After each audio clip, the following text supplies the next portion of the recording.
we'll get this meeting started. This is the joint meeting between the Open Space Advisory Committee and the Parks and Rec Commission. And so we'll call the meeting to order at 5:30. We'll start off with roll call. Starting with Open Space Advisory Committee, Chair Wiggins. Vice Chair Burge. Member Anderson. Member Kimbrough. Member Mozingo. Member Norrie. And Member Schaefer. Moving on to Parks and Rec, Chair McDermott. Here. Vice Chair Schutte. Commissioner Baker Roberts. Here. Commissioner Fazier. Here. Commissioner Meyer. Here. Commissioner Moan. And Commissioner Walt. Here. We have a quorum. Great. Moving on to item number 3 for public comment. Anybody from the public wishing to address, please step on up. We have a form to fill out, and please state your name for the record. Okay.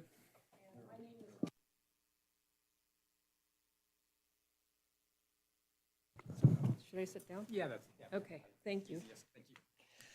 So I am here just as a resident of Carson City, long-term resident. I have the good fortune of driving on just about every day East Fifth Street from the prison area into town, and I get to go right through Lompa Ranch, where all the ranch and outbuildings are on my right, and there's this lovely pasture with a barn and a windmill on the left. And that parcel, it just dawned on me that may be subject to development, like most of the other land of the Lompa family and ranch has occurred. So I am trying to find out how to get started to see if this remaining lovely parcel of open land, open space, can be protected from building on it. Does everybody, I sent an email to all the open space people just to bring you a little bit up to speed. So I don't know if it's considered a wetlands or a wildlife migration thoroughfare. I see a lot of really cool wildlife in there when I drive by. I do know that it's privately owned by the Lompa family, and I just have a concern that at some point it might go up for sale to developers, and I'm very ignorant of this entire process, what the Open Space Advisory Committee does, but I have seen articles and things written about things in Ash Canyon and Silver Saddle, and I'm hoping that something can be done to protect this piece of land. So I just need some guidance on where to start, whose cages do I rattle. I know that I guess the supervisors need to make a recommendation, I think, to the Open Space Committee to consider this. I don't know. So I'm just here saying, help, what can I do as a private citizen to get this on the radar of the right people? That's why I'm here. Jen? Okay. We don't have it on the agenda, but lovely. we can follow up together. Yes, and I do want to say thank you. Jennifer Budge and Lindsay Boyer have both been really helpful in me getting emails out to the right people to kind of get started. So I guess that's it. I just wanted to get it on the radar. Thank you. Thank you, Monique. Anybody else wishing to take advantage of the public comment? All righty, moving on to item number 4. For the approval of minutes, we'll start with the open space. Has everybody had a chance to review your minutes from the last meeting, and is there a motion to approve or any questions? I need to change. I thought it was a test. We got Sam introducing the horse. What was the land that, I can't remember. The property that was on last week's, last meeting that we had. Horse Creek Ranch Conservation Easement. Sam got promoted, but that's fine. You get more pay with that. I thought that was just a little test for us to see if I remember. Do you want me to say anything? So, and then you were, what, was Sam making them, he didn't introduce that section. Very petty, but it's part of the. Well, he did introduce it because you passed it off to him for that section, I believe. That was why I had it in there that way. When that item was introduced, you gave it to Sam to introduce it. He actually did introduce the item.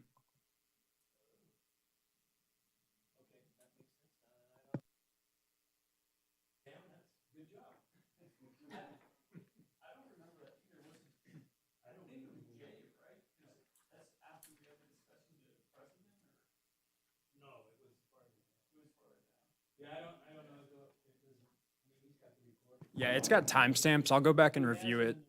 Yeah. Then the other part, confusing part was that the member me was introducing everything, but chairman was just voting. Because you had to wear that different hats even though it was during the meeting. You did a good job sorting that out. I didn't have that hat. I'm sorry. That's it. Anybody else have any changes?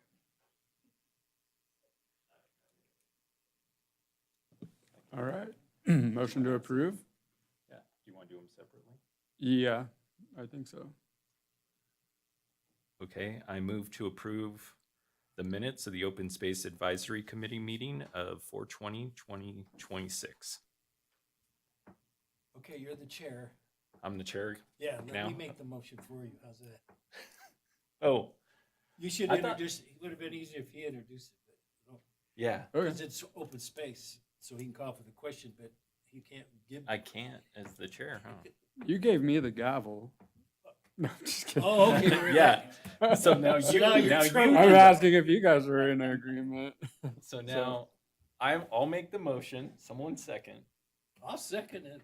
and he's the chair of the meeting. All right, then the open space is approved. Well, we- To the Parks and Rec side, the We commission, don't know the difference. Are the, any vote? does the attorney want to weigh in on our Yes, Mr. Chair, procedure?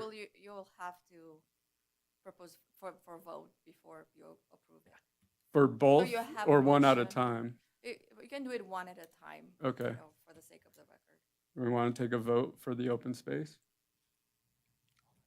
All in favor, say aye. Aye. Any opposed? I abstain, I wasn't here. Perfect. Now to the Parks and Recreation Commission.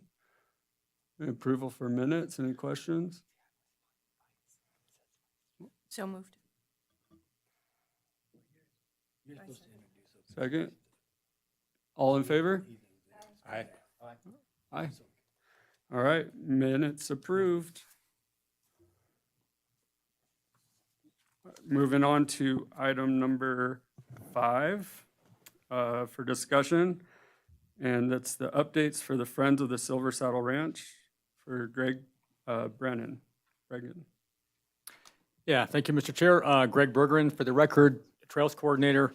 So I just want to introduce Mike Drews. He's the new chair of Friends of Silver Saddle Ranch. He's been a member of Foster for about 12 years, and he's also the chair of the Historic Resources Commission. So with that, I will let Mike tell you about the many projects and services that Foster has provided to us over the last year. Thank you, Greg. For the record, I'm Mike Drews. I'm the current president of Friends of Silver Saddle Ranch. Been a member for about 15 years, I think. Oh. It all runs together. Foster was incorporated in 2001, just after, or somewhat after BLM acquired the land. Our mission statement is to maintain the historical significance of the ranch as a working farm and ranch and support restoration and conservation of natural and cultural resources, restoration of the river corridor, and provide additional educational interpretive opportunities. One of the issues we have is our incorporation was a result of the BLM acquisition. Most of the documentation we have, including our charter And our agreement with BLM is all directed at BLM and not Parks and Rec. So we're in the process of changing all that now, getting our articles of incorporation together and working with Jen and Lindsay to get us under the city umbrella. Some of the early projects that Foster did was we replaced 2 wooden bridges across Mexican Ditch at the ranch. We would annually install bird boxes and wood duck boxes along the river, rep trees for beaver protection, and we procured funds for the 2011 conservation easement in Carson River Planning Area Master Plan update. Currently, one of our members, Dave Deneen, owns the Hee Haw Haven Mules. You've probably seen him around town if you've been out at the ranch. I know Mark's taken rides with us. And we have 3 mule-drawn wagons that we use a lot out there. When we originally incorporated, we had about 20 members. Since we've got the wagons and kind of updated our profile, we're now up to about, 72 members. I think we have 10 corporate members, and we're doing quite well. And it's helping us because we can now not only pay for our board insurance and our wagon insurance, but we can start putting money towards projects at the ranch. And that's kind of one of our big goals. We worked with Lindsay and Greg with the SHPO memorandum of agreement there, and things like that. So things are moving along good. In the past 3 years, right around May Day or Cinco de Mayo, we've been doing ranch cleanups. Last year, we had about 15 volunteers who put in 60 hours of work. We weeded around the red house. Originally, the red house had a really nice front yard, and Gary, the caretaker from BLM, was watering every day. It was really beautiful. As BLM's interest waned in that property, the grass pretty much went away and just turned into a big weed patch. We also collected dog poop along major trails of the ranch. We took on the effort of weeding and replanting the red house lawn. And we repaired and replaced some broken windows in the chicken coop. This year, we only had 11 volunteers come out, but we managed to clean the Quonset hut at the old White Ranch complex at the entrance to the park. There's a periodic rodent problem there, and we store our wagons and things in that, so it was important to get that clean. We weeded and raked around the red house. We had 10 bags of weeds just from right around the fenced area of the red house. It's amazing how the weeds just take off there. And the original outhouse there is that south outhouse, the south end of the parking lot. That had never been painted. So we got 5 gallons of paint and used 4 gallons of it to soak into that house. It's in pretty bad condition. In the future, it's going to need to be resided because it's plywood siding and it's starting to weather pretty bad. A couple of years ago, we started partnering with the park rangers, first out at Silver Saddle Ranch. We provide wagon rides for their historic tours out there. We've been doing the cemetery tours, the Halloween cemetery tours that they do. As Hank Monk stage, we take riders around the cemetery a couple nights around Halloween. And we've been participating in Kids to Park Day, which is really fun. I'll bring it up a little later, but the kids really like seeing the animals. This year, when we were out there, one of our members has a donkey. Dave's also got a Norwegian Fjord horse, and we had the mules, and we pretty much showed the kids what the math is like to produce a mule. So that was fun. Every August, we team with Mile High Jazz Band in their Jazz and Beyond 2-week series and do a country music day out at the ranch. It's a lot of fun. It's one of the biggest events out there. The wagon's there, lots of good music, good food. October brings 2 weekends of fall color rides that we do. We take a loop kind of out to the first bridge before you get to the Mexican ditch, but we do a loop along the river, and Parks and Rec helps us coordinate that. We do our reservations through them, split the profits with them, and it's really great because people call in, they get their times assigned, and they show up and do the wagon rides. The Christmas open house is a big hit. It started with Parks and Rec doing it out there until one winter when we pretty much got rained and snowed out, and I think the lights were up for almost 6 months after that before we could get to them. But Friends of Silver Saddle Ranch goes out every Christmas, and we decorate the house, decorate around the house, and we do 2 weekends, 2 Saturdays with Santa and an open house, and bring kids out for that.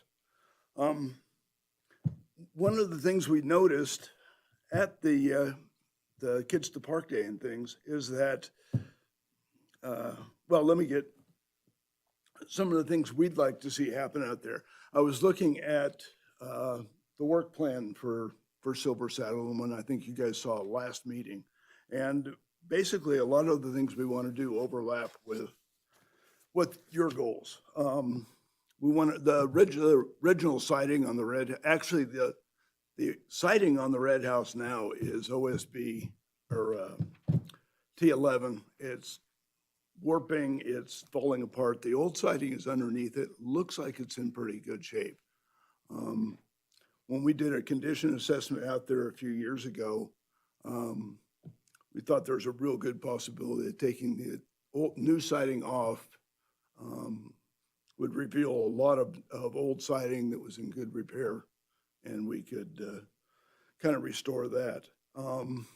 There's roofs that need different amounts of repair. The foreman's house and tool shed are both kind of leaning. I don't think there's foundations under either of them. Now that we have the lawn at the red house, we'd like to put in something, a little more permanent irrigation system. Maybe something that we could, just blow out every winter. Nothing really fancy right now. We're just using hoses and a couple of sprinklers to keep that going. And the red house plumbing and septic system definitely needs work. One of the encouraging things is we did Carson Pride, the wagon was out of Carson Pride last weekend, and the person from Pay It Forward Foundation approached us and said, we would really like to help you on your ranch projects. So it's something that hopefully we could bring to you. We got a grant for that 2011 conservation plan, and if we could bring money to the table to help you guys with that, and throw some of our money into, that'd be great. The Kids to Park Day really showed that there's a need for more outdoor education and exposure to agriculture in Carson City. A lot of the rural communities, people have acreage or they have community horse parks, things like that. The kids really enjoyed, we had one kid who I think spent most of the day cleaning hooves on the mules. He just thought it was great. And they come out and they can groom and let them sit on it. There's an opportunity at Silver Saddle with FFA or 4-H. We've got stalls and barns out there. And one of the things the board is kicking around is, can we partner with them so that kids can actually raise animals? It's a complex issue because somebody's going to have to be out there every day to make sure those kids are taking care of the animals and things like that. But it'd be a great opportunity. Right now, with mixed cows and stuff, you get the agricultural feel in the ranch atmosphere. But if we could have some other animals in those pens, historically there were sheep and pigs on the ranch, and we could probably do that. In 2015, the Merchant family left gave the Friends of Silver Saddle Ranch water rights to about 1.5 acres just south of Carson River Park, right where the ranch and the park kind of meet. We've always thought about doing a community garden there, maybe partnering with a greenhouse project or something and getting some kind of garden going there. Dave Deneen's really interested. His mules know how to work farm equipment, and we could actually do demonstrations and do plowing and some ranching activities with the mules and horse-drawn implements out there.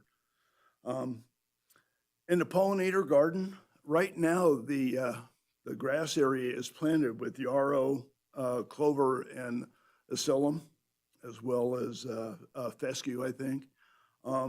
There's a lot of areas around the red house. There's a little area in front that's barren and just collects cheatgrass. And the ditch around, or the bank around Mexican Ditch is the same thing. It just gets cheatgrass every year, and we mow it and try to keep it down. But a pollinator garden would be really easy to maintain there. You could do water or kind of a xeric landscape and get some plants in there and attract pollinators. So that's kind of what we're thinking, where we're going, and really appreciate the help that Open Space and Parks and Rec gives us in the communication. Historically, it was a little bit patchy, especially after the transition between BLM and to the city. But we've worked a lot of stuff out. We're working with Jen on our use agreement, and things are going really good. So if you have any questions, I'd be happy to answer them. Start over here. Diane? Thank you, and thank you for the presentation. You mentioned about getting students or kids out there, and so Carson High has a CTE program with the do you partner with them or? Those are partnerships we want to look into, Molly. I mean, Okay. the FFA chapter? Yeah, Dave Deneen does the pumpkin patch out at Sealinger every year, and FFA helps them with that. And they'd be really happy to come out, the community garden, any of that other work. They'd be really happy to come out and work with us on that. It's just the logistics of all that are just really tough. How do we get animals out there? How do we make it work? Okay, so my role on the school board is I am the school board trustee liaison so if there's any way that I can help you, get in with the school or whatever, please reach out. Most definitely, trying to get the students out there from FFA. Sure. But also if there's opportunities that you have activities going on and would like to offer it. I know we mentioned like last year with the park rangers, and they've been doing really well, but also at I would encourage you, if you can, at the open houses at the beginning of the school year or the back to school nights, they do offer, they have STEM nights as well during the school year, but there's different opportunities to maybe have a table of some sort, letting the different schools know what you're doing. Okay. And so if there's anything that you want, I can help you get that. I'll coordinate with you on that. Yeah. And the Rangers been great doing it too. They keep us included whenever they're doing Great. kid Yeah. events out there. So. All right, great, thank you.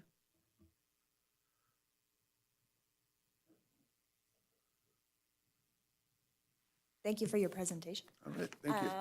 I have a question about the community garden. I'm really interested in hearing a little bit more about that. And I'm trying to picture where that's at, south of Carson River Park. Are you thinking that whole ranch area there? If you go from the red house, there's the trail that goes down towards Carson River Park. Right at the end of that trail, there's an area that we have water rights for. Oh, okay, great. So it's all sagebrush right now. I think it used to be pasture, but it's just past the irrigated pastures, Okay, and just there's a little like half moon shape right in there. okay, great. Thank you.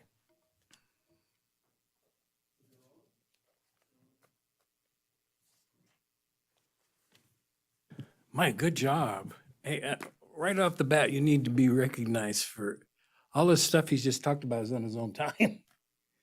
So he's taken on a responsibility, and I go all the way back to when John Singlaub from BLM was talking about buying that parcel. Yeah. And myself and Juan went on field trips to Jackson, I can't remember, a good ski town, Jackson Hole, I guess. Yeah.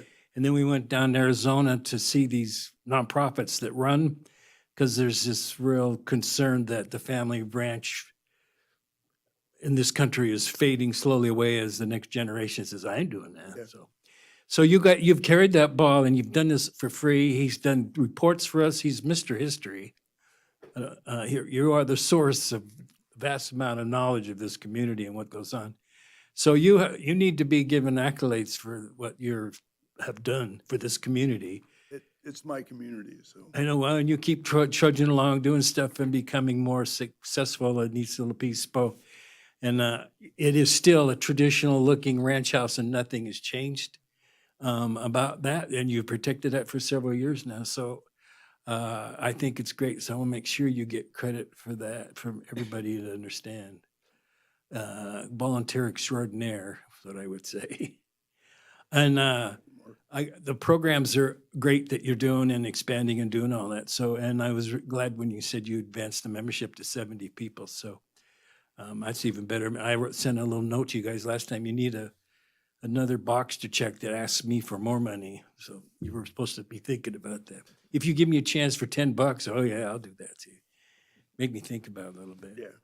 All right, thanks, Mike. Thank Good you, job.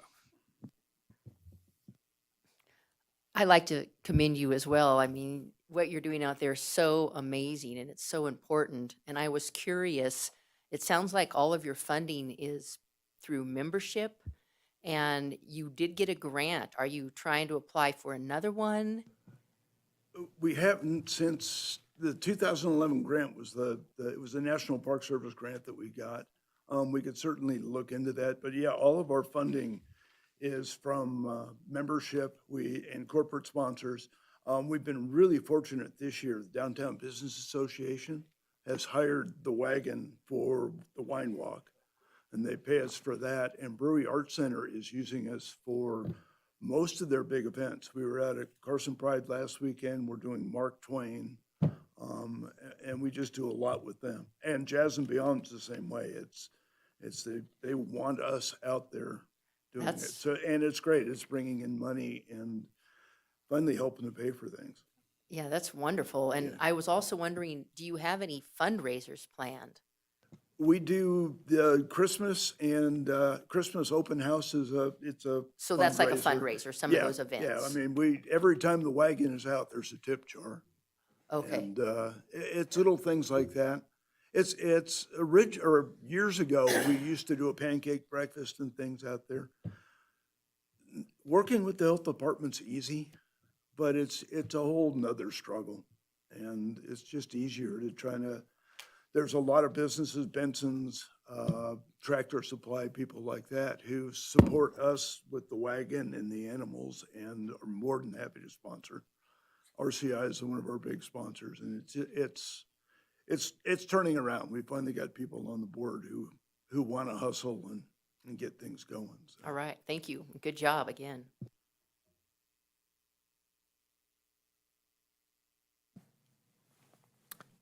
Hi, Charles Norrie for the record. Anytime we can put people, period, together with animals for almost any reason, I think there's absolutely no downside. It is just some of the best experiences I've ever had are, we're not just talking about muck and stalls, we're talking about getting up close and personal. So whatever, I'll commit right now if you need volunteers for staffing. I'd be happy to put some time in on that. And of course, the community garden, you can't have enough of them as far as I'm concerned. But yeah, whatever we can do to get young people together with animals for any reason is a good idea. And I'll support it. Thank you. Yeah, thanks again for your commitment to the community. It's sounds like a heavy lift out there, but many hours. But I can tell you're pretty passionate about it. So all this stuff is right at the top of your head. It's a pleasure. Excellent. Thank you for coming in. It's very enlightening. I appreciate it. I always seem to be a broken record. I'm the father of 2 young ones, so very excited to get them engaged, and I think it's a great opportunity. I'd be curious about the pollinator garden. I know that's been something that's talked about within open space and parks, right? That'd be super interesting. My question would be like allocation of water for that. How would that work? But I have no knowledge there, so it would be. There's water at the Red Ranch, and I think that's all allocated to the Red Ranch complex itself. And the pollen, I mean, the yarrow and things that we have right now really don't take much. I mean, it's sprinkling once a week and it's fine. And that's where that irrigation system would help too. If we could just get something in there so we could set it and leave it, it should take off. Absolutely, that's excellent. Thank you. Great presentation, thank you. It's just a couple questions. So how much does it cost to be a member? Our membership is really cheap. It's $10 per person, $25 for a family, and $150 for corporate. Okay. And then how often do you all get together for your meetings? Our meetings vary. By charter, we're supposed to do it once a month. We've kind of backed off and do it every other month or as needed. Just because you put a lot of time in, and to sit around at a meeting flapping your gums and doing nothing is kind of non-productive. So we try to do our meetings when we need them and really focus on it. But there's an annual membership, general membership meeting where we do elections and things like that. With our increased membership now, we're getting a lot more support and interest. So. And then how do we get notified? Are you guys on Facebook? Do you have a Yeah, website? we're on Facebook, email? Friends of Silver Saddle Ranch. Okay, great. Trying to remember I think our website is Friends of Silver Ranch, Friends of Silver Saddle Ranch.org. And I can't remember what the email address is right now, but come out anytime there's an event out at the ranch, or if you catch us in town or something, we usually have flyers. Thank you. Get that out.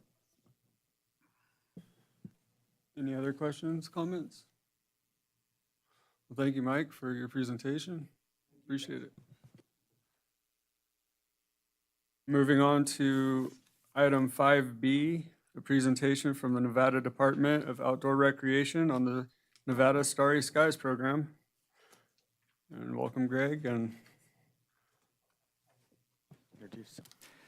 Yeah, thank you, Mr. Chairman. For the record, Greg Bergeron, Trails Coordinator, and I'd like to introduce Chelsea Kinchlow. She is the Program Officer at the Nevada Division of Outdoor Recreation. And among the many hats that she wears down there, one of them is she's in charge of the Dark Sky program for our state of Nevada, and we hope to be able to get dark sky designation for Silver Saddle Ranch and the Prison Hill area and perhaps Carson River Canyon. So we're excited about it. Those are great dark areas. So we're very proud of. So with that, I'll turn it over to Chelsea. Push that button, right? That button. Oh, this button? Yeah. Let's see. Oh, Oh, there we go. it did it. Perfect, yep. It was very fluid. For the record, my name is Chelsea Kinchlow. I'm a program officer with the Nevada Division of Outdoor Recreation. And as Greg said, I am here to talk to you guys about the Nevada Starry Skies certification program through our division. I believe you guys have had presentations from us before, but just in case, I just wanted to do a quick recap. So we were founded in 2019 with the mission to advance and promote sustainable world-class outdoor recreation opportunities throughout Nevada. We're a little bit older now, so we do that in quite a few different ways. So we do offer strategic planning, so outdoor recreation planning efforts for all communities across Nevada. And we also are transforming how we run our grant program. So we have the Nevada Outdoor Education and Recreation grants that used to be like the education-based grant. So we are creating that as like an umbrella now. And we are focusing on 3 distinct grant programs for our division to offer across the state. So that NOAR grant, which was that education grant, is now the Youth Outdoors Growth and Innovation. And like any government agency, it has to be an acronym. So YOGI for that grant. And then the Community Outdoor Recreation and Revitalization Core grant. And then Cosmos Across Nevada, which is a grant that I would be overseeing. And that's just the CAN grant. We also have our Nevada Trail Finder, which is our one-stop shop for all outdoor recreation. So any way you guys recreate, there's a way for you guys to find the different trails that you guys can go and recreate on and plan your trips. And we have the Nevada Off-Highway Vehicles, which is a grant program through OHV registrations in the state of Nevada. Our most recent grant round just closed, and they offer a little over $1.5 million each year to community, federal, state, and local entities as well. And then the Nevada Starry Sky Certification Program. So we are the first state in the nation to offer a certification at a state level. So it was established in 2021 through Senate Bill 52 with a mission to promote, preserve, protect, and enhance Nevada's dark sky resources. And it specifically designates the Division of Outdoor Recreation to oversee this certification. So we are working on working with unincorporated communities, homeowners associations, tribal governments, parks, open spaces, businesses, and schools, and that includes public and private K through 12 schools and higher education or programs as well. So this bill that brought us SB 52, that brought us the certification, is because we have a disappearing resource here in the state of Nevada, one that is highly valuable and one that we promote a lot and try to get people to go out and look at our night skies. So we know that 80% of the world experiences artificial light at night. That's ALON. And we know that those pesky lights are just shining directly into people's eyes. I get a lot of calls from the public about their neighbors' lights. I can't do anything about the neighbor lights, but I can work with the designated entities to try and reduce overall light pollution and think consciously about how we address lighting within our communities. We know that light pollution impacts human health and wildlife. So we now have UNR who are starting to do these studies, and they looked at sparrow chicks in Reno and Sparks, and then they found that in high density lighting, the chicks are lighter in color and have reduced survival rates. So we are starting to see these really negative impacts from overlighting within our communities. And we also know that the night sky is disappearing at a rate of 10% every year. This is globally. Future generations have a high risk of not being able to see the Milky Way, which was really, 75 years ago, you could step out your back door, and there it was. So the good news is that Nevada we're doing something about it, not only through this certification program, but Friends of Nevada Wilderness has really stepped up and taken on this challenge of getting the word out there about our dark skies. We have 3 dark sky designations. So we have Great Basin National Park out in Baker, Nevada, Death Valley down in southern Nevada, and then the third one is Massacre Rim, which is very remote and very hard to get to, but very worth visiting. We have this amazing license plate. So if you guys go out and look at my car, it's on the back of there. So those funds provide a certain percent to Dark Skies initiatives across the state through Friends of Nevada Wilderness. We also have star parties requested by the public and private entities. Silver Saddle Ranch that we're here to talk about sees, I think, 2 Galaxy Talks each year that have high attendance, and that's done through WNC with Thomas Herring. And I know those are always well attended. State Park sees high amounts of people out for star parties. And then the Astronomical Society of Nevada and the Astronomy Group in Southern Nevada also get a lot of requests for star parties. So people want to see our night skies. Carson has been instrumental. You guys have passed dark skies lighting ordinances, but we also have a lot of other communities that have done this as well. So that's really encouraging to see. And then we are working on establishing a Nevada Dark Sky chapter, which would embolden us to really take charge on advocacy efforts here in the state to further promote this resource that we have. So a big part of this is simply just talking about lighting, which is not always super fun to talk about, but there's 5 principles that you generally want to abide by when we start looking at lighting in an area. So these are provided by Dark Sky International. So you want your lighting to be useful, targeted, low level, controlled, and warm colored. So when we're starting to think about lighting out at Silver Saddle Ranch, we kind of want to start implementing these ideas out there. So why Silver Saddle Ranch? Well, I just happened to be scrolling Facebook a week ago, and I came across this photo. So I don't know who Roy Chavez is, but Roy took an amazing photo out at Silver Saddle Ranch, and this was on June 10th. And so you can see the Milky Way out there. And if you look at the red house, you do see a fair amount of what we call like light glare coming off of there. So these are things that we'd want to address. We'd want to kind of like point those lights down, make them a little bit warmer tones, and make sure we're protecting like any wildlife that might be in those trees that are trying to sleep or hunt. You see a lot of the streaks in the sky. Unfortunately, I'm pretty sure those are satellites and not meteorites.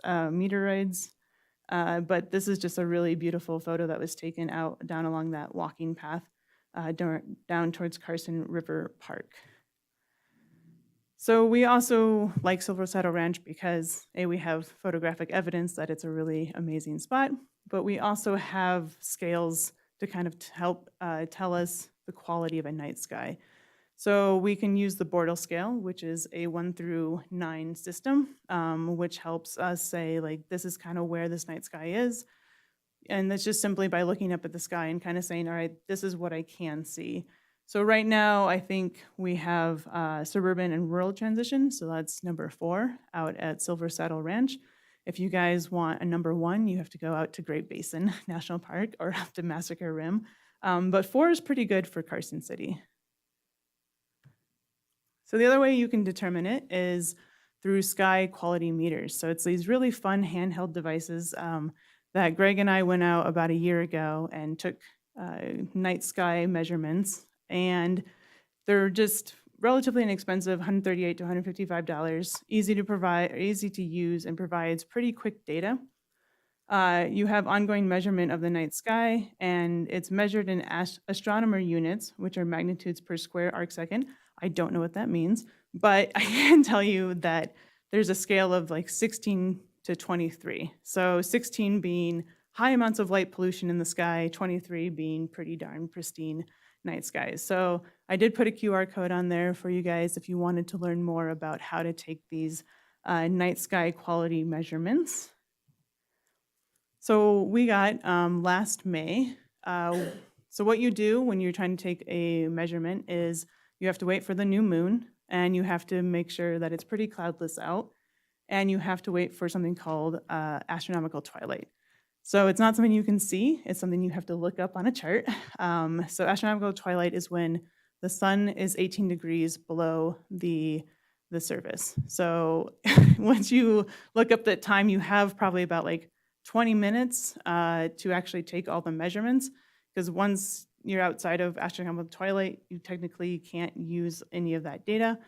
But what we did get within that time is we took 6 measurements at one spot. So you toss out the first measurement, and then you do your second, third, fourth, fifth, and sixth, and then you take the median. So I bolded the median, which is that 19.97. So we have relatively clean, pristine night skies out at Silver Saddle Ranch, which is very encouraging. So if we look at the actual lights out there, we did a walkabout about a year ago, and you have about 20 individual lights out at the ranch. So it's actually a really good starting place because it's not going to be terribly difficult to retrofit or address the lighting out there. A lot of the lights no longer work, so that's another good place to start, is just to kind of figure out what lights actually are on, which ones are off. You have a fair amount of what we call like light pole lights out there. And then you obviously have like the exterior lights. So for instance, the red house, all that would need would to be retrofitted with a like warm amber tone light and put a shield on it and maybe like dimmers, timers, those types of things on that house. And then you also have the interior lights inside the barn as well. So I think if I remember correctly, of the 20 lights, 15 were operational. So yeah, there's just some out there that just no longer work and can be removed. So kind of looking at next steps, we need to create a lighting management plan for Silver Saddle Ranch. And that just means identify lights that are no longer needed. So the ones that are burned out or are no longer hooked up, we can prioritize those and say, are these necessary or are they not? And for the ones that we do deem necessary, we replace them with dark sky compliant lighting. It's not hard to find. You can go to Lowe's and find dark sky lighting, and then you would install timers and dimmers depending on kind of what the light needs, where needed, and then hopefully shield the lights as well. So that's kind of next steps for what we're looking at for Silver Saddle Ranch. Once all the lights have been retrofitted, or we've put on timers, dimmers, those types of things, that's when you would receive the certification, and then you would just have to continue on with like the education component out there. So, yeah, thank you. Thank you, Chelsea. Mhm. Any comments? We'll start on this side. Yeah, great presentation, really clean and sharp, Yeah. and I love all the pictures. I'll have to reach out to Roy and see if he can email me that picture. One question for you, Chelsea, is how does this program help, anyone that's interested balance being dark sky compliant and certified with security? If you're, lowering the brightness, per se, in layman's terms, have you dealt with any security concerns related to that? So we haven't dealt directly out at Silver Saddle Ranch. There are several studies out that show intense glare coming off of lights actually shields like an intruder from behind. So if you're looking at a glare, you have to kind of hold your hand up to see someone behind it. So by shielding and pointing the lights down, you're actually able to see more visible. Yeah. Thank you for all the information. I had some questions, and I believe I saw in a report or something a long time ago. Is there tourism figures associated to dark sky programs? Like, I know from personal experience, I have friends who go down to outside of Lone Pine, and they do like special camps to really like engage in that. Do we have tourism figures on that, or? We do and we don't. We know that the Ely Star train sells out years in advance. And that train is one that people board in Ely, then they go out to a designated location, get off, and then there's telescopes there, and they are able to view the night sky. We are currently working with consultants to put together an economic development plan for astrotourism in the state of Nevada. So it's coming. We just don't quite have that data yet. And it's something that just, hasn't really been researched or invested in before. Seems kind of new. Right? Yeah. Excellent. Yeah, thank you. Yeah.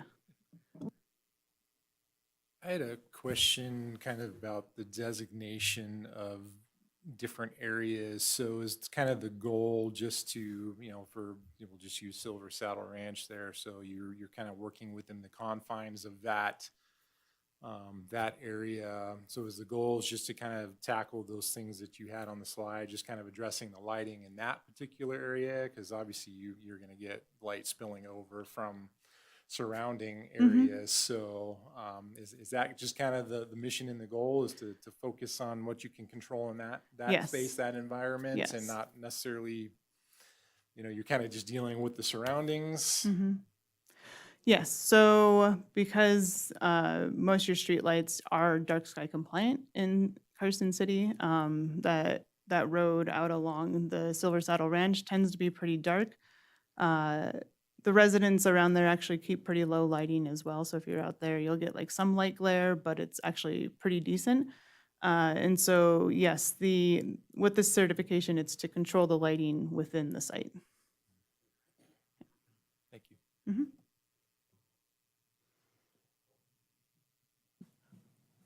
We were joking the other day at the bike event about I saw you had Gerlach on your calendar. I go, Yeah.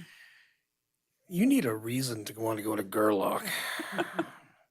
And it was for the night sky thing, and so thank you for that. I don't know why we have lights on all night. I look at, these satellite images of Vegas and whatnot. What? Why? Mm. What, just turn them on turn 'em off at 10. You can keep them on inside. Mm-hmm. But it's just nothing but gratuitous lighting for no particular reason as far as I'm concerned. Anyway, thanks for your effort. Hi, Chelsea. I'm going to tag team on what you brought up. I live down at the end of Fifth Street, Mm-hmm. and I was wondering if you ever contemplated a program that would start to incorporate the neighborhoods. I mean, I know our neighborhood is pretty dark, and that license plate, you could have like a cool little plaque that people might sign up and say, okay, I'm going to change some of the lighting at my house, and then get that plaque. You're part of the club, if you Yeah. will, to spread that out on both sides of Prison Hill. Yeah. So Dark Sky International already has like a home assessment guide that you then can get a certificate for. Oh, cool. So Okay. we can duplicate it at the state level, but they already Right, have okay, so something it's- going. So if you get on Dark Sky International website, Okay. you can definitely look at taking a home assessment, and they help walk you through everything, kind of help guide you through what you're looking for. So for the certification program, looking at those ordinances is one way to kind of address that, but we cannot tell individual homeowners how to light their properties. Yeah, Yeah. darn. I was going to say, if you want to lose your mind and go door to door with me, then we can. Yeah. Thank you. Mm-hmm. All right, I have a couple of questions. Maybe you can answer them, maybe not. With the license plate, what do those funds go towards? Is it mostly like education or outreach or? I'm going to get it right. So there's 4 pillars. So there's education, outreach, monitoring is one of them. Helping with Dark Sky International and with our certification program is also one of the pillars. And I think lighting retrofits is like another pillar that they assist with.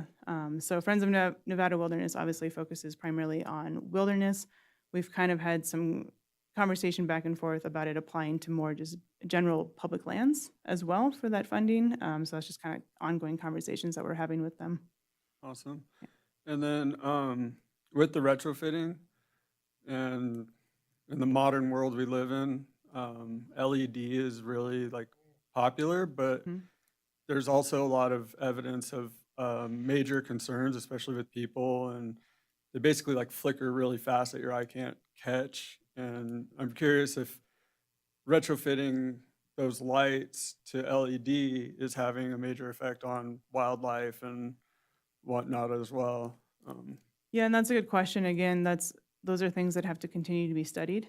And so UNR has already kind of started to do those things. I'm not sure if other states or other universities are investing in looking at negative impacts of light. But it's definitely something that we need to be looking more into. And for Silver Saddle Ranch, like not to pick on them, but out of their lights, were they mostly LED or fluorescent? Do you know? I think they were still some of like the very old historic Okay. light bulbs. I'm not quite sure the last time we've changed out the lights out in Silver Saddle Ranch. I think the house, the red house, had some fluorescent bulbs, but I don't remember seeing any LED. Okay. Yeah.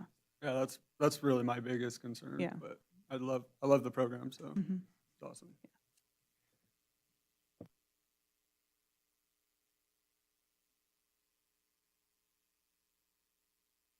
I just want to say thank you for what you're doing. Yeah. I think that's great. If I do have a question, I'm curious, how many communities are you looking at right now and across Nevada to establish similar programs or certifications? Yeah, so Gerlach right now is kind of the one community I've been super focused on. So just with my time capacity, with all my other job responsibilities, I'm trying to focus on 3 kind of areas, which is Gerlach, Carson City, and then Wild Horse State Recreation Area as well.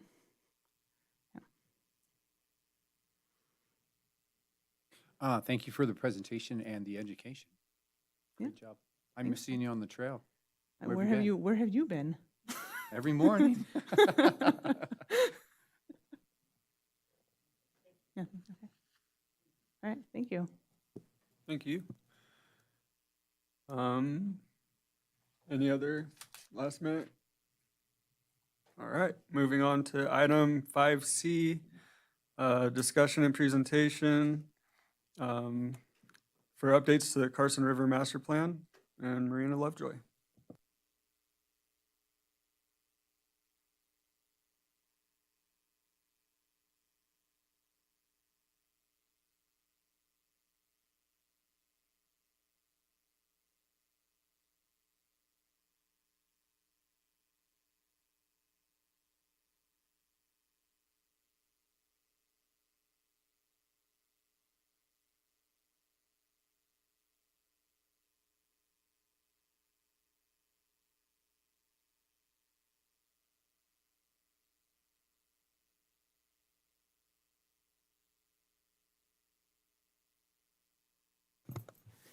All right. Well, thank you all. Marina Lovejoy for the record, Senior Natural Resource Specialist. We're not quite getting out of the neighborhood of Silver Saddle Ranch, talking about the river now.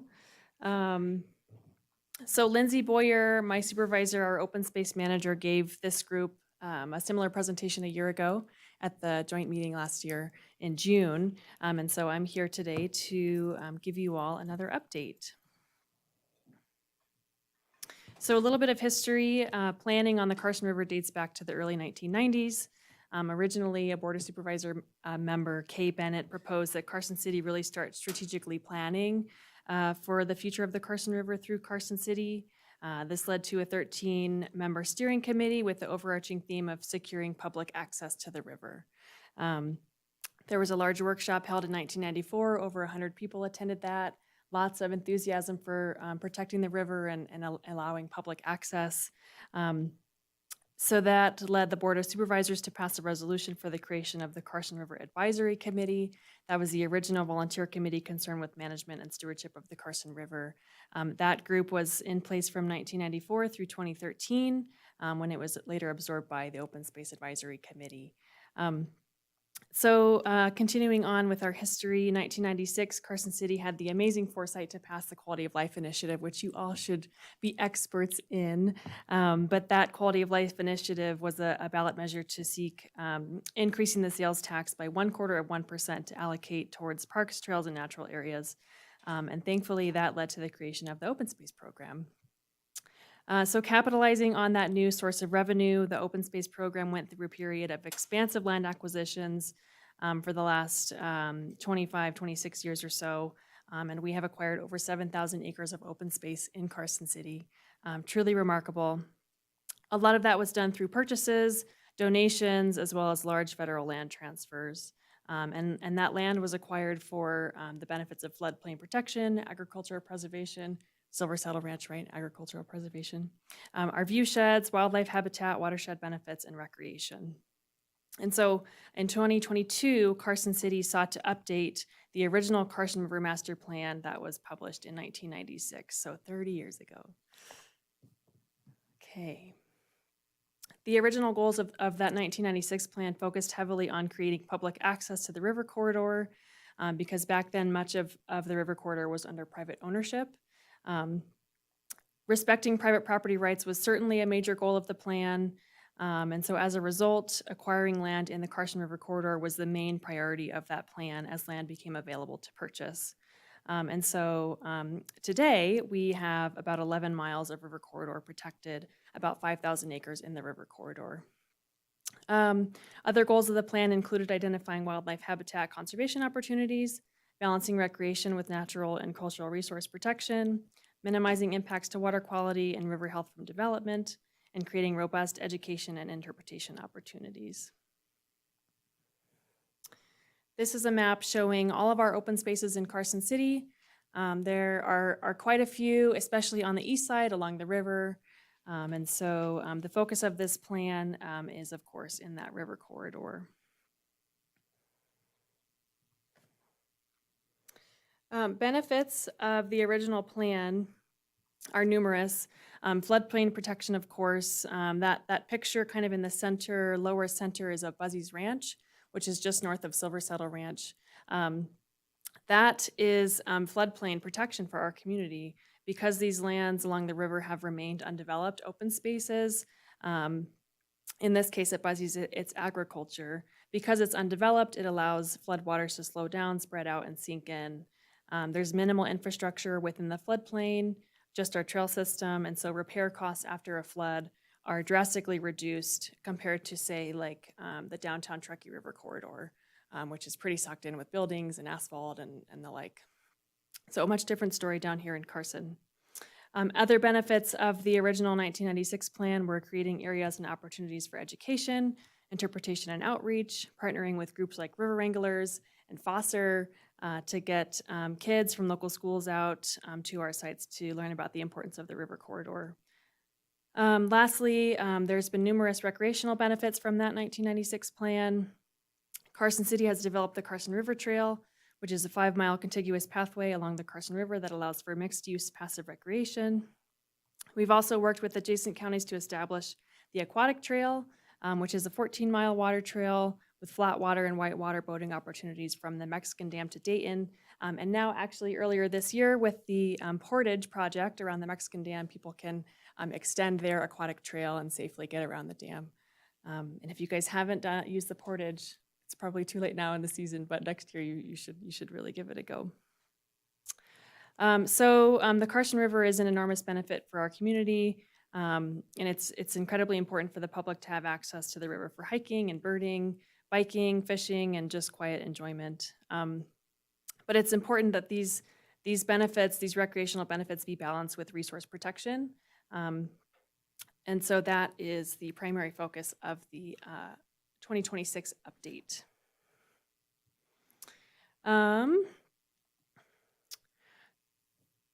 So like I said, in 2022, we started working to update this plan. The update is going to look at the current condition of the river, of our properties along the river, where could we improve the ecology through restoration, what recreation updates can be made. Maybe we should incorporate more signage or different or more public safety messaging. We want to, of course, ensure private property adjacent to the open spaces in the river corridor is respected, especially as there has been increased recreation through the river corridor. We want to consider wildlife habitat and capture any significant changes to habitat, to that habitat over the years. And we want to emphasize cultural resource protection as well. So to make this update happen, we partnered with the National Park Service River Trails and Conservation Assistance Program. That's a federal program, and it's a technical assistance grant. We, rather than receiving direct funding from the National Park Service, we have received expert technical assistance from a couple of folks on that team, and they've really helped us strategize and plan and facilitate lots of outreach activities. It's a really phenomenal program, and we could not have gotten this far or had as comprehensive a document without their help. We also brought on 2 other key partners to help us with this project, Carson Water Subconservancy District for their watershed expertise, and then the consulting firm Resource Concepts to assist with the more technical aspects of the plan and writing and word processing and that sort of thing. So like I mentioned, the plan area is focusing on our open spaces adjacent to the river. So it's pretty much county line to county line, the south end of Prison Hill on up north through Carson River Canyon. This slide shows a roadmap of kind of where we started. We started in 2022, but in 2024, that's when we really started engaging with different stakeholders and technical experts and the public. On through where we are now, that red star, kind of this meeting here today. So we are solidly in the writing phase, editing phase rather, hoping to have a final draft for you all at the next joint meeting. I do want to touch briefly on just how much time and attention we have spent on the outreach phase of this effort. We've had a public survey, a survey for technical experts in the area. We've had a couple of workshops. We had a public open house. We had a float trip with members of the planning team. And so all of those touch points and opportunities to connect with the people who care about the river have enabled us to write this truly comprehensive collaborative plan. That document will guide staff through the next few decades of work. So like I said, we're in the editing phase. The document has compiled all the feedback from all those different outreach events that we had over the last year or so. There's going to be 5 main themes within the document: outdoor recreation, natural and cultural resource stewardship, education and outreach, water quality and conservation, and then collaboration and partnerships. And so for each theme in the document, there's going to be like a narrative discussion section, kind of how those themes relate to different topics that we deal with on a daily basis. And then there's going to be a series of recommended actions that we work on over the next several decades. And like I said, we're hoping to have a final draft before you all at the next joint meeting. But writing a master plan is a big undertaking, and it takes a long time, and we want to make sure that we do it right. So that is all I have for you all. Thank you very much. Thank you. We'll start with Diane this time. Any questions? Thank you for your presentation. It was quite easy to follow.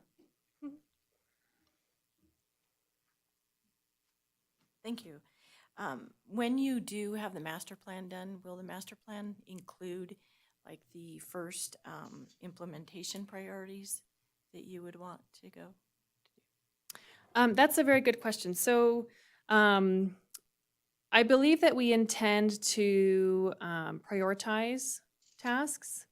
Yeah, and we also have the recommended actions kind of organized as what do we currently have ongoing? Because there's certainly a number of things that were recommended by the public or technical experts that we're already working on. And so that'll be captured in that document, as well as new ideas that were brought forth. Those are going to be incorporated as well.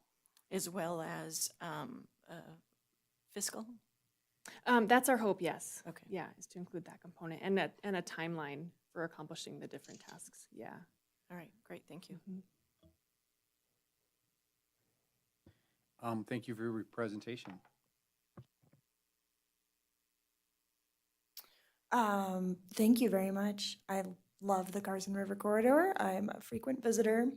I'm wondering, are you seeing an uptick at all, or have you seen any uptick in user conflicts with the increased recreational use on the river at all? That might be a question that could better be answered by Greg Bergeron if he is willing. Yeah, for the record, Greg Bergeron, Trails Coordinator. So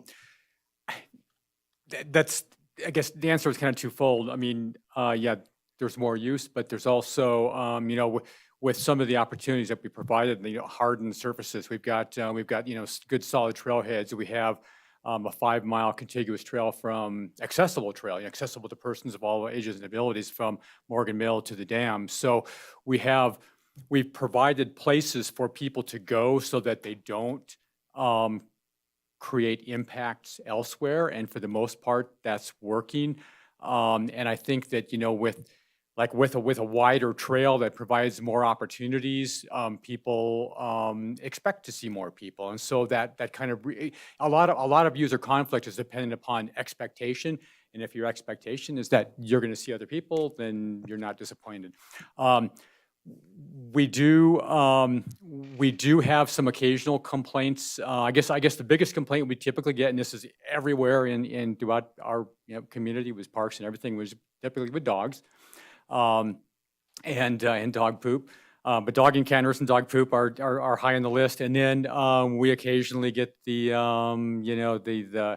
electric moto. I mean, by that I'm talking about like an electric motorcycle or a real dirt bike or something. And those are calls that we get occasionally. Really hard to I guess to police and handle some of those, but they're actually relatively few and far between. So I would say that my answer is no, we're not seeing an increase in user conflict. To speak a little bit more on that, there is a section in the document that does talk about user conflict, and we had our senior park ranger kind of take a look at that and write a little bit on that as well. So that's definitely a topic that is incorporated in the updated plan. Thank you, great work. Yeah, thank you for your presentation. Question, the boundary lines on the map you have, I think it's slide 8, what kind of determines those areas? Because it looks like Carson City, there's a bunch of areas outside of this plan area. So just curious, it looks like most of the areas we're covering are obviously open space, but a couple like in the northwest we're covering, and it doesn't show it necessarily as a designated open space. It just Oh, looks okay. like I aerial. understand Is your there question. an easement or something? So maybe I understand your question. So this map, the pink dashed line, those are just all of our open space parcels along the river. And that's what we have, open space has control over. And so that specifically is the area of the plan. As far as the parcels in the northwest, are you maybe referring to some of these parcels kind of on the western side of No, town? Go ahead and go to the other map. And it's Mhm. kind of hard to see. I was thinking number 2 up there. Oh, number 2. Okay, yeah. So So that's see how to the left, it doesn't seem to be open space. It just looks like an aerial picture. So I'm wondering, how is that covered? So number 2 is Morgan Mill Preserve open space, and then there is some private property adjacent to that that's not open space, that, we're not responsible for managing that. Okay, so I'll go to part 2 of my question, and then you'll see see where I was going with this. Is there in the master plan, are you addressing maybe the expansion to those other areas at the north, the south, or is maybe one of the goals for us on open space to put the entire river in open space? If those parcels were to become available for purchase, that's definitely something that we would consider. Yeah, I mean, that's how we've acquired most of the parcels along the river, is as they've come available for sale or through land transfers. We have certainly encouraged, folks, other landowners to participate in our planning process, invited them to the table. You can see on this map, there's other public land ownerships pointed out. There's, Washoe Tribe and BLM land here. And so we've invited lots of different stakeholders to the table to be involved in this. But as far as like actual actionable directives for open space staff over the next several years, we're pretty much only considering activities on open space lands. But of course, there's some actions where we're saying, collaborate with adjacent landowners on XYZ. Perhaps I'm not answering your question, Member Wiggins. No, it's okay. I was just thinking as part of the master plan, And potentially you would consider expanding the river corridor Sure. to at least have a goal in mind as part of the master plan to protect the entire river. Yeah, yeah. County to It county looks line. like Jen Budge may have a better answer for your question. Jennifer Budge, Parks and Recreation Director. The river corridor is, I think from a staff perspective, probably one of the number 1 priorities for potential land acquisition. So as private land becomes available, and as we have funding or grant opportunities or partnership opportunities, we absolutely are open to that. This plan will likely recommend, as those come available, that we acquire. We also are, we'll talk about it under the budget, but we're going to be updating, we have funding to update our open space plan and our Parks and Rec master plan. And from an open space perspective and a parks perspective, we want to talk about citywide, are there acquisitions we should consider for both purposes? And the Carson River Corridor, we would hopefully prioritize those acquisitions, because right now the former open space plan was very vague. It just identified anything that was not government owned in the entire city as a potential acquisition. Well, those don't always make sense. So we want to prioritize those and maybe weight those decisions. But from my perspective, I think the Carson River Corridor would be one of the top priorities.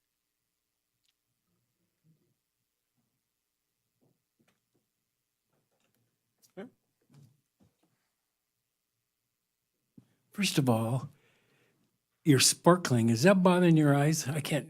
Do you know you're on? It's like somebody with a spotlight zamming your face, but Okay, well then, I just, now that I know that's a reality, then we're okay. So I want, from the beginning, when this was all being worked on and the plan to pass the legislation to support this funding, there were two places that were the most high, were highest on the list, the river and the west side.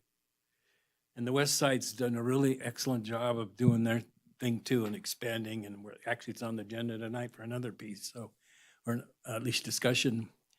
So the river's always been that important. And then I always, when I came on this committee, I had one thing on my mind because I used to be on the Carson River Committee. And when they joined open space, I was concerned open space wouldn't spend the time as much as I'd like to see on the river, because to me that was a very high priority. And Lindsay was grabbed onto that with this grant that I told her, oh, it wouldn't be that hard to do this job. But 2 years later, they're still spending tons and tons of hours of time on this plan.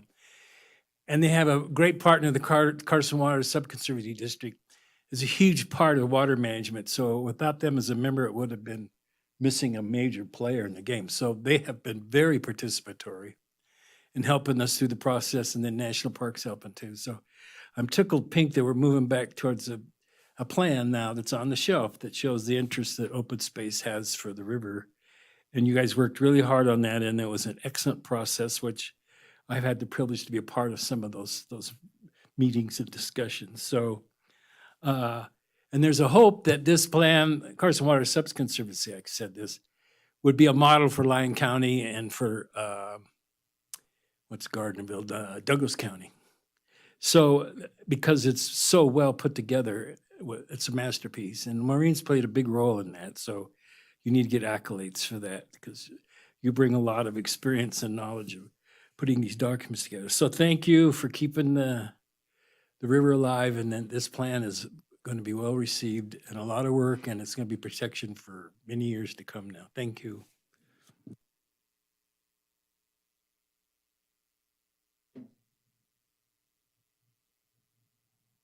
Yeah, thank you for the presentation. I was just curious if kind of where you're at in the master plan process, if maybe there were some areas that, you know, shed some light on maybe some things that hadn't been considered, or maybe through the consultant process, maybe some topics that came up. They're like, oh yeah, we hadn't thought about that or addressed that as a concern. So I was just curious if there's any kind of new items that are coming up through this update, or is it just kind of status quo and just reaffirming kind of the goals that have always been down there? Thank you for the question. That's kind of a fun question. I think a lot of things that have come up, I mean, most of what's incorporated into the plan are those recommended actions. And most of that is coming from the public and other technical experts in the area, you know, folks from other agencies in the area. That's the bulk of the plan, really. And then we've built kind of the narrative around most of those recommended actions. And so I will certainly say that staff echo most of the sentiments that are coming from the public and other stakeholders. But it was a great place to start. I mean, it was just a phenomenal process to spend so much time. I mean, almost a year, maybe more than a year, doing all of the different outreach phases. And so I think that we should do that with all of our master planning moving forward. I think it's a really great starting place. Yeah.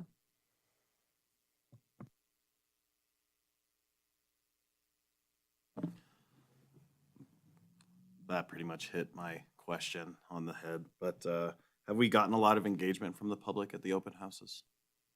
So we have had one open house, and there was maybe 40 people in attendance. And then we had a public survey, and there was almost 300 responses to that public survey. And the survey was quite long. There was, I mean, 20 or 30 questions on there. And so to get 300 responses, we thought was great.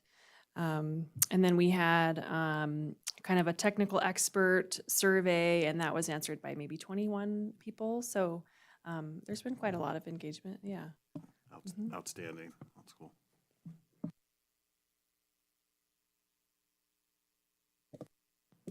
Thank you. Moving on to item 6A, which is the director's report. Jim Budge. Thank you, Mr. Chair. Jennifer Budge, Parks and Recreation Director. A lot of updates tonight. You have a few handouts in front of you. First off, the blue sheet is just an update from the Board of Supervisors approval of the fiscal year 27 budget, which starts July 1.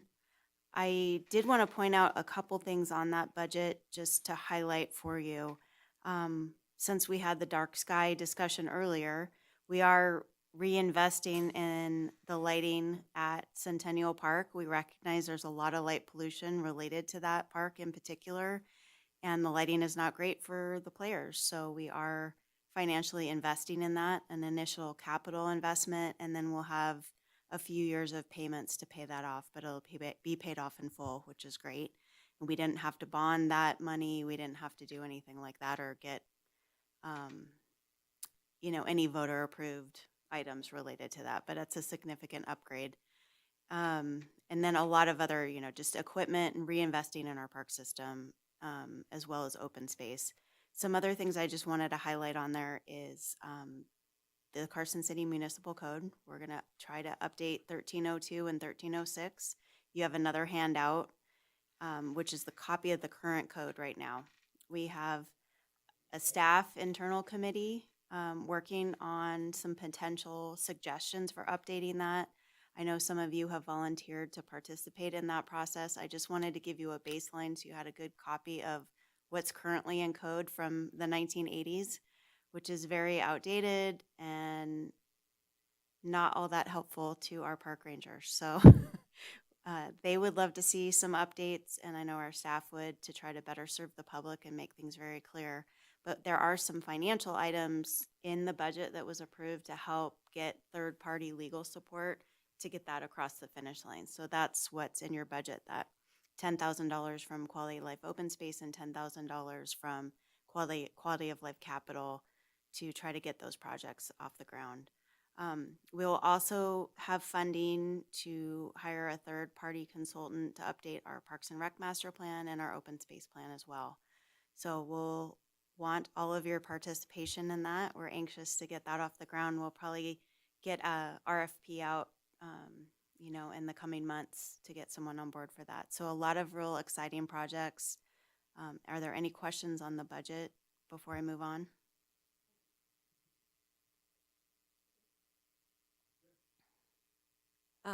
So last fall, it was brought to my attention that I think youth soccer is one of the only recreational sports that does not have lighting.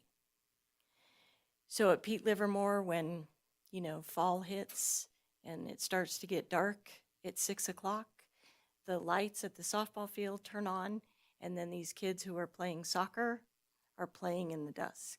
Is there any desire ever to get lighting at Pete Livermore?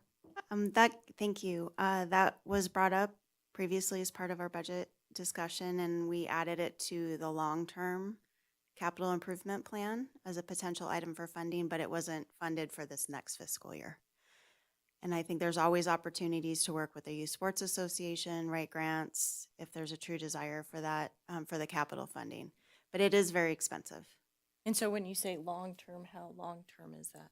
Well, we have a 20-year CIP plan, but I think we added it within the next 10 years. And then, wow. Well, speaking of lights, did we not pay the bill? Oh.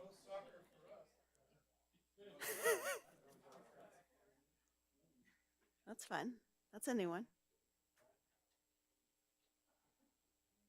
Ooh. Oh. Okay. Well, thanks. I guess it didn't like what I had to say, but anyway. I would just encourage that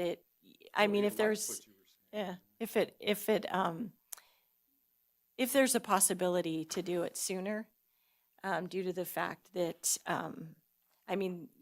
especially in the fall. Those kids are playing in the dark. Yeah, I appreciate that. Do we need to pause for the transcript? All right. Okay. Should we take maybe a 5-minute break? Yeah. Is that okay? 5 minutes, figure the power out? Yeah. Appreciate the lighting. Bathroom break? All right, bathroom break.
back to Molly. Yeah. I don't think what my last statement was, so like I asked if it could be sooner, that would be great. And then, you know, I don't know with the new fields up at Upper Centennial, if there's ever a chance where the youth would be able to play the soccer up there, that would be great. I know that the adults, you know, it's for adult soccer, and they're enjoying it, but if there's ever the ability or opportunity that you give the Upper Centennial to YSA as field designation for youth soccer, that would be wonderful. Thank you. Any other questions on the budget before I move on? Okay. I know most of you, we've talked about the budget ad nauseum, so I'm sure you're probably over it like we are. So a couple of vacant positions that we have right now. We always have our seasonal positions. Most of our summer positions are full, but there's still plenty of opportunities. We're always hiring year-round at the pool. I always encourage people. One of our park rangers, Alex Berger, is going to Washoe County. We're sorry to lose her, but wish her well. So we do have a park ranger vacancy. And then Nick Wentworth, our park project manager, is starting his own business. So we do have the park project manager position open. So we'll update you as we fill those and move forward on those.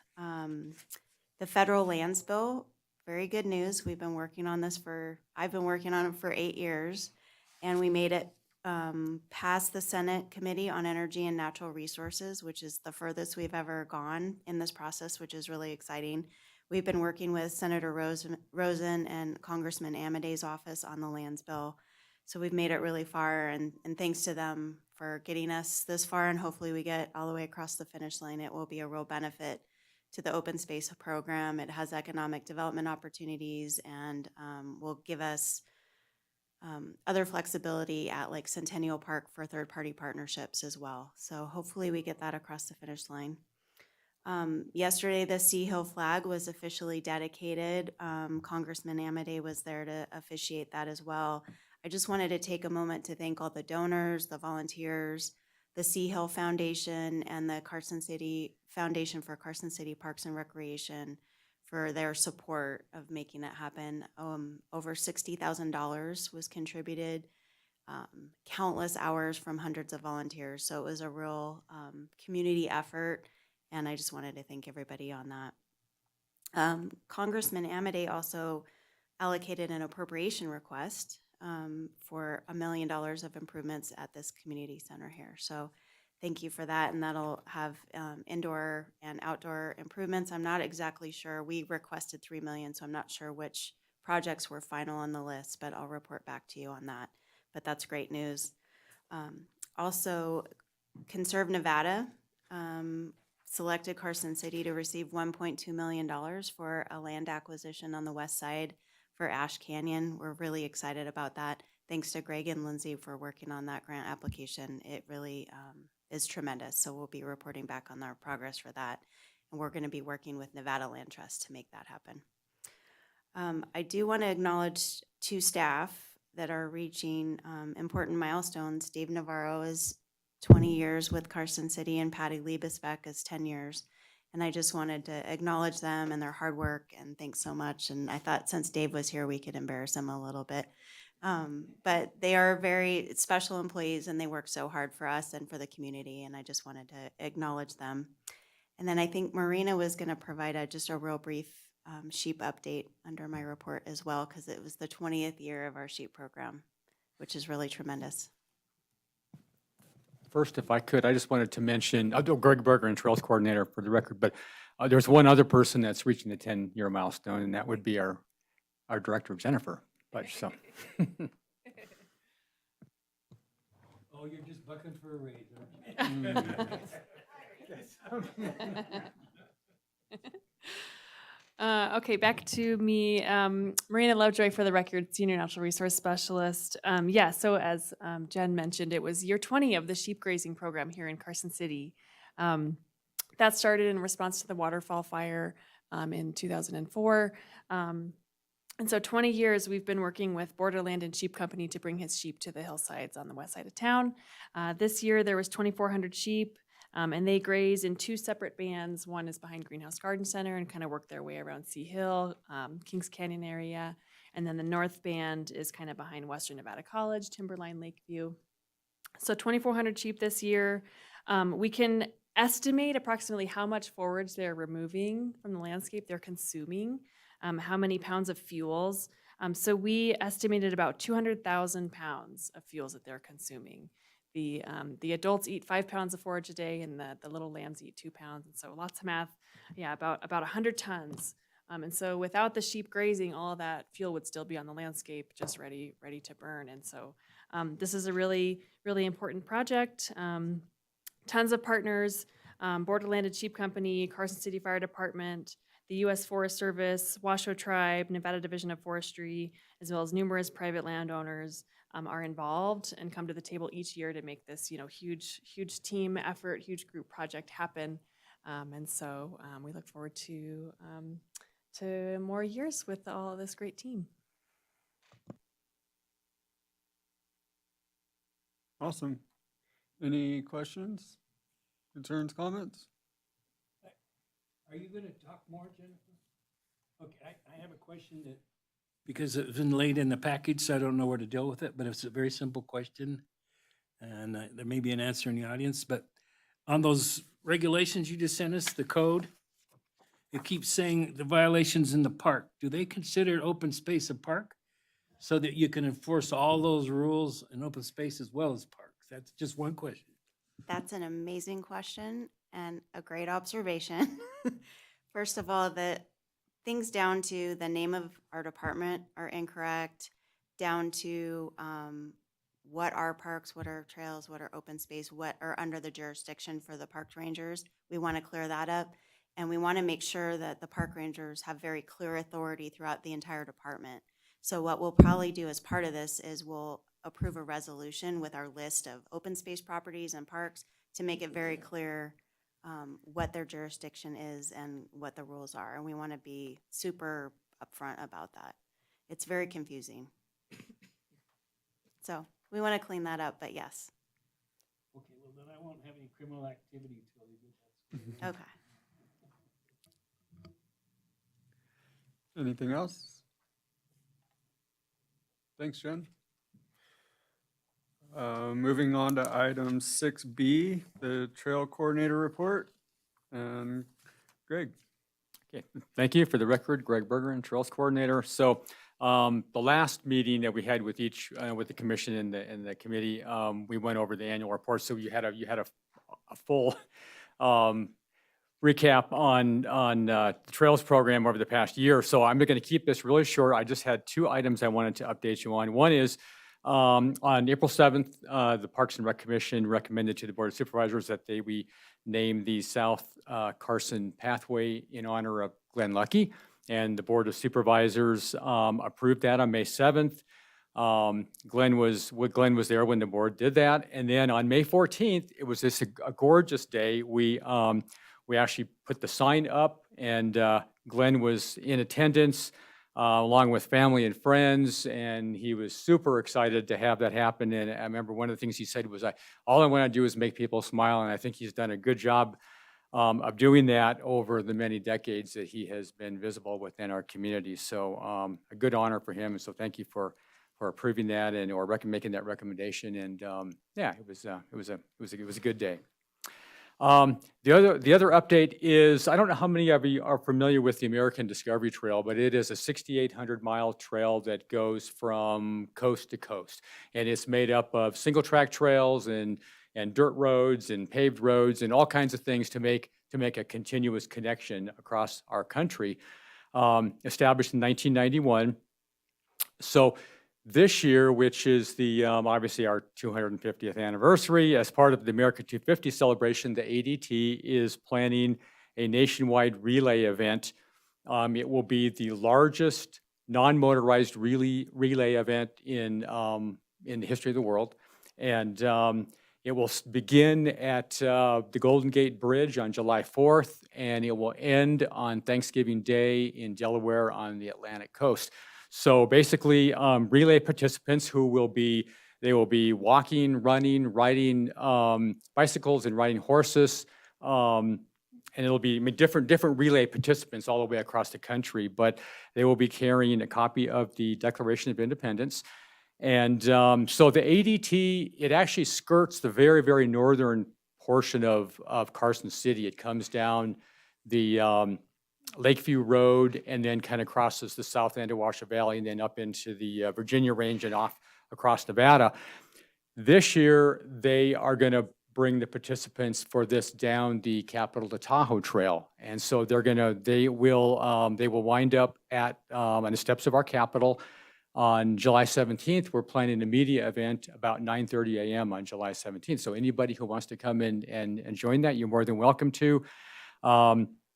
And then we are also, since we got them to use the Capitol Trail this year, we are trying to encourage them to make that a permanent part of the ADT going forward. So that anybody hiking on that trail would wind up at our Capitol building instead of just skirting the northern part of our community. I mean, we're the capital city, so they should come down the Capitol Trail, right? So that is all I have, and if there's any questions, I'll take them. Any questions? No? Okay. Sounds awesome. All right. Thank you. All right, that brings us to item 7A, the update from the Carson City School Board Liaison. Molly. Thank you, yeah. So first, we wanted to thank Carson Pool for again doing the third grade swim lessons. They were very successful and the students enjoyed them. And so thank you for doing that. That was great. We had several students participate as we bring up the agriculture part of it. We had several student groups through several different elementary schools participate in the farmers market at the state legislature in May, which was a huge success. So we are excited for that as well, as many schools are continuing to develop their own gardening outside within their schools, so they're doing that as well.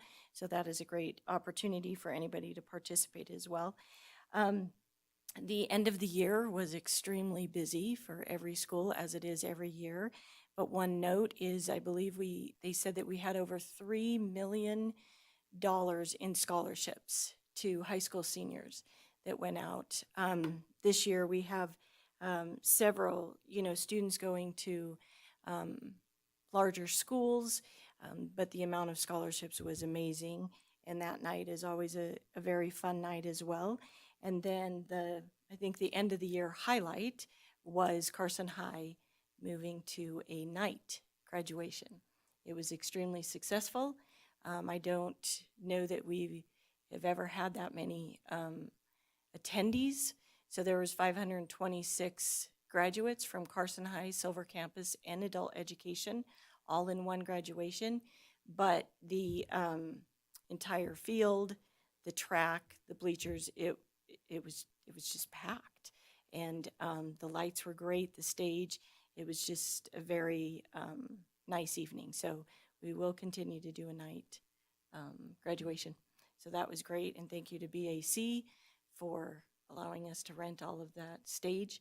They had to hurry up and bring it back over because they had a concert the next weekend. So that was great. But that was the highlight.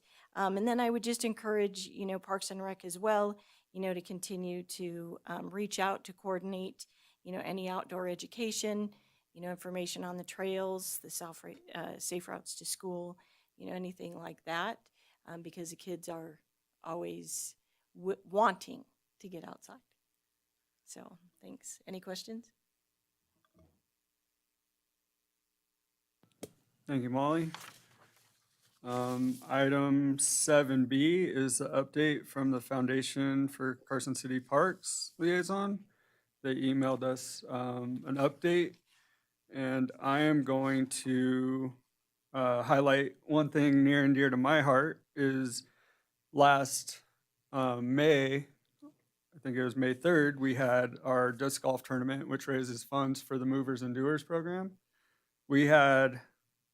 Unfortunately, we had a competition from Reno Disc Golf But we had 60 players show up.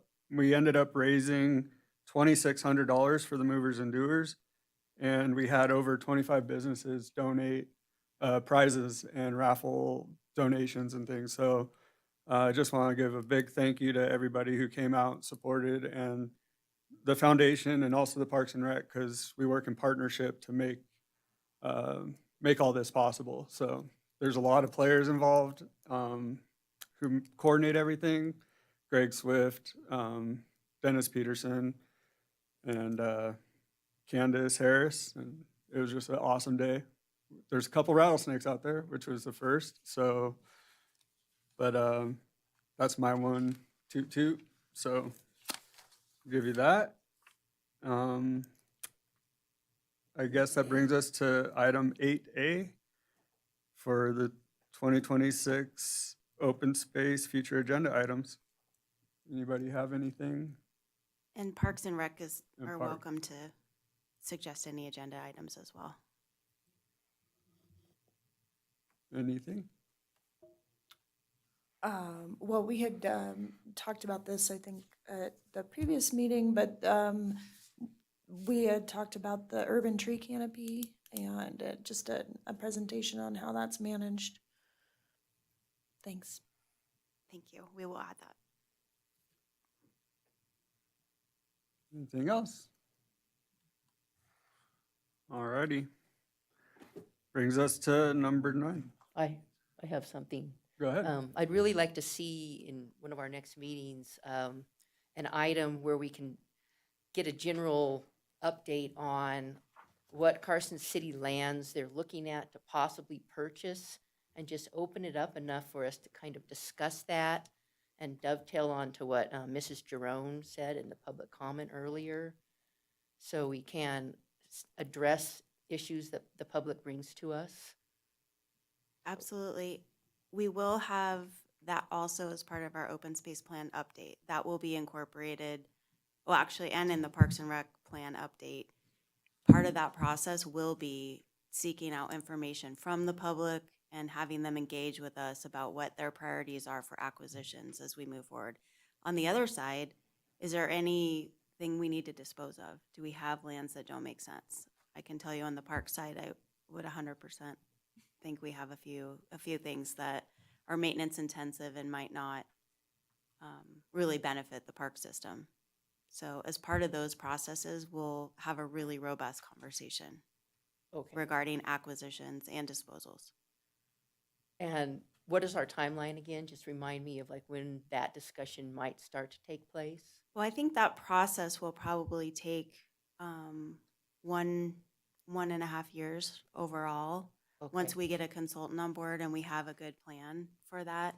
But it'll have different components. We'll have workshops, we'll have a lot of public outreach about natural resource management, about parks and our level of service, and what all the things that we do globally as a department. But part of that, an important discussion will be acquisitions. If you want to start that at the next Open Space Advisory Committee meeting, we can absolutely start that there. I think it's important for us to just kind of have that discussion every now and then. Yeah, absolutely. So that's what I'd like to see on the Okay, agenda. thank you. Thank you. All right. Do the items not covered automatically move forward? I think the e-bike, the Centennial Bike Park. The Centennial Bike Park will probably be ready to bring back to the next meeting. We have a draft agreement. Muscle Powered's been looking that over.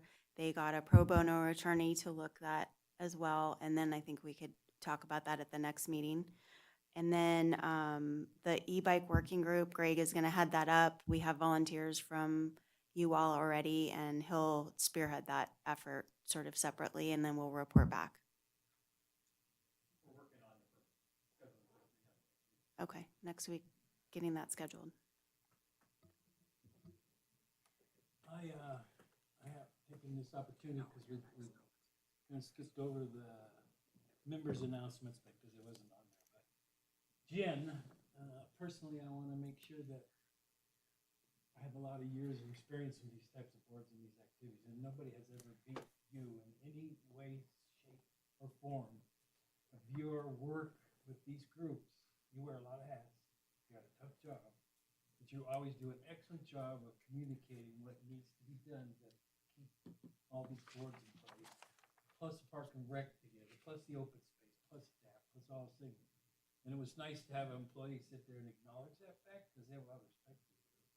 This community has a lot of respect for you, so I'm sorry that I heard this just nonchalantly today, or I would have brought a cake or something. But thanks, Jen, for all your service and Thank sticking you, in Mark. I there, appreciate that. because park rec directors don't always hang around a long time. You're doing a good job. Oh, well, thank you. I'm starting to be a short timer, so. Well, don't say that yet.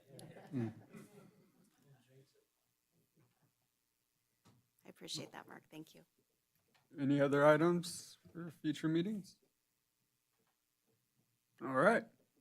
And that brings us to item 9, public comment.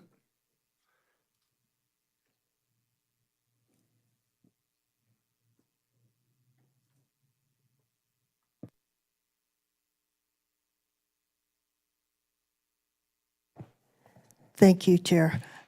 Denny French, Carson City, Nevada. I'm sorry I missed the opening statements of all Mike's presentation, and again, I would have just suggested kudos. And